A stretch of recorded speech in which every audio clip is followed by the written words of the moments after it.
আজকে যদি আমাদের স্বাধীনতা চিন্তা করতে হয়, সার্বভৌমত্ব চিন্তা করতে হয়, দেখুন পত্রিকার পাতায় আমরা দেখছি, শুধু পত্রিকার পাতায় না, জাতিসংঘ একটি রিপোর্ট প্রকাশ করেছে কয়েকদিন আগে। রিপোর্টটি কি?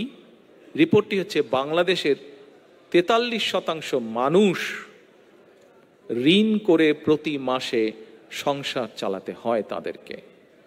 প্রিয় ভাই বোনেরা, বাংলাদেশের জনসংখ্যা যদি 10 কোটি হয়, 43% মানে 4 কোটির বেশি, 4 কোটি 30 লক্ষ। বাংলাদেশের জনসংখ্যা যদি 20 কোটি হয়, এটি প্রায় 9 কোটির কাছাকাছি জনসংখ্যা। আপনারা যারা আজকে যুক্তরাজ্যে বসবাস করছেন, এই যুক্তরাজ্যের জনসংখ্যা 7 কোটি, অর্থাৎ এই যুক্তরাজ্য থেকেও বেশি সংখ্যক মানুষ বর্তমানে বাংলাদেশে প্রতি মাসে ঋণ করে সংসার চালাচ্ছেন। প্রিয় ভাই বোনেরা, আমরা 54তম স্বাধীনতা দিবস পালন করছি।